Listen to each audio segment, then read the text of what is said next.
All right, this is a big week for San Diego State. I mean, it's really all the games are big for the Aztecs as we're into February, heading towards March, conference tournament time and beyond. Chris Acker is with us, San Diego State assistant. Tuesday night, that's tomorrow night against Colorado State at 6 p.m. at Viejas Arena. Our pregame coverage is going to begin at 5, and then New Mexico is here as well on Friday evening. So, Coach, we always appreciate it. I guess we'll start with Friday against Nevada and look ahead.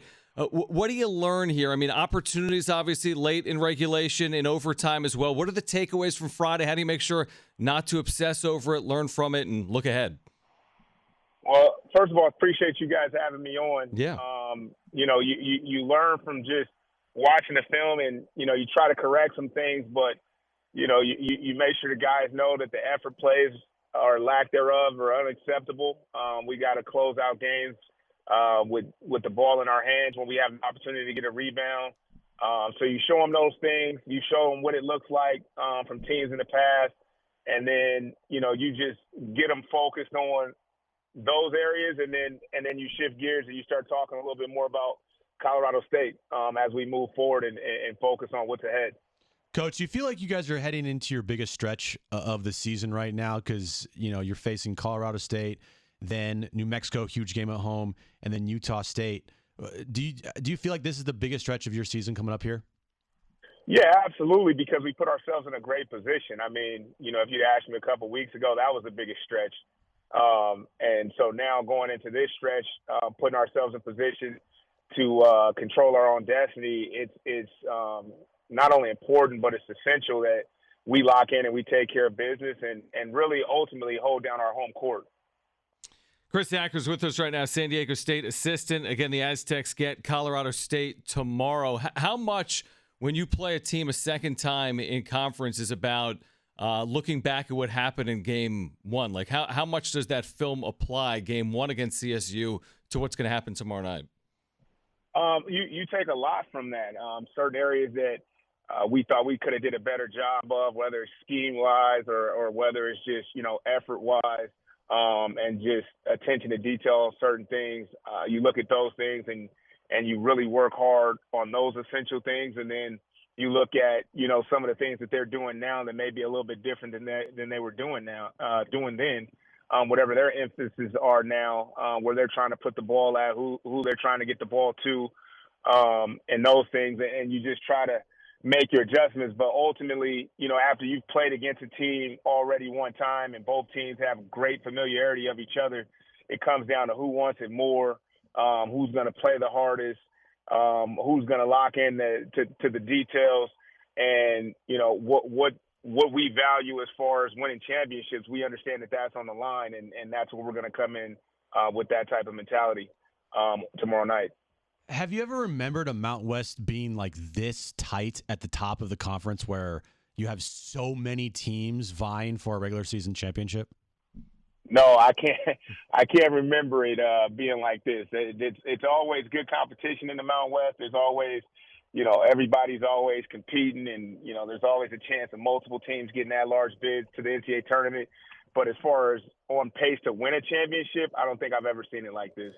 Is this what you and the team would prefer, as opposed to a year where there's maybe one dominant team? And oftentimes over the years that has been San Diego State. Is it preferred to have all these opportunities, but also all these challenges night in and night out, where you got 4, 5, 6+ teams vying for the NCAA tournament? Well, obviously you want to play everybody at their best, and you want to play against the best competition. And so a lot of times you get that in the non-conference, and then you segue into conference, and you feel like, there's a little bit of a drop-off here and there. But we'd rather play against the best competition night in and night out, and it just so happened that it's in our league this year. And so, every night's a challenge. We've lost games, we've won games, but, there is no night off. And so that's what makes it exciting. And that's what conference tournaments and conference games in general is supposed to be about. It's supposed to be teams that know each other, that have familiarity with each other, going after it and trying to accomplish the ultimate goal and winning the conference championship. You guys had some new starting lineups here recently of late. How do you think the guys are responding to that? And do you guys think that you guys will maybe change it up a little more going down the stretch here, or keep things the same? Well, I mean, I think our guys, we got a great group of guys, and I think ultimately they want to do whatever it takes to win games. And so, when you come in and out of the lineup, whatever you're feeling, if you're about winning, you make that adjustment internally and you give the team everything you can give to help them win the basketball game that night. And so I think our guys have done a great job answering the call, guys that were starting that are coming off the bench now. They've made their adjustments, and they're trying to figure out ways to impact winning. As a coaching staff, we're trying to figure out what's the best formula for this team, and we're going to continue to do that throughout the course of the season. So as we move through this and we continue to play against these teams and get more familiar on the second side of playing against them, we'll keep making our adjustments as need be. Chris Acker with us right now. San Diego State, Colorado State tomorrow at Viejas at 6 p.m. Pregame coverage at 5 p.m. Huge game in the Mountain West. We've talked about Jaden obviously a lot, Coach, with you. Jaden Ledee and the way he's being defended and how, earlier in the season he wasn't drawing doubles like this. It seems like every time he touches the ball, or more often than not, he draws that hard, quick double team. What are the adjustments he has made? What are the adjustments the team has made? And how do you rectify the way he's being defended right now in the Mountain West? Well, you just try to put, first of all, you try to put a system around him that allows him to make his life easier for him to be able to see where guys are. So we try to tweak things and make adjustments game to game and put the guys in the best position to be successful. He's handled it extremely well because, he knows that it's coming. And so, although he's had some I think last game he had 7 turnovers, he is trying to find guys, and he's trying to figure out where the doubles are coming from. So it just comes down to watching more film and getting more clarity on where his passes are going to be, where he can make those passes on time, on target, so guys can catch and shoot or drive closeouts.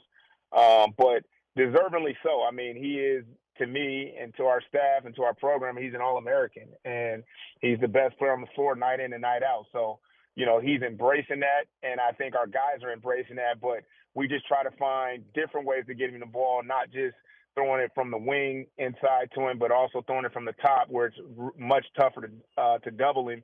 And when he does catch it from the top, he's more than willing to throw it out, which makes our team a threat from the three-point line. So that's our best way of getting the paint touch is throwing him the basketball, and we're going to continue to do that. Coach, before you go, I thought the home crowd in the last home game at Viejas was like as good as it gets. I mean, that Utah State game, the crowd was it felt as if the crowd was valuable. I know Dutch has talked about that as well. What is the impact? You're seeing it home and road. You're playing games, obviously, at Viejas. You're taking on opponents on the road as well. What is the value of the crowd support that you get at Viejas night in and night out?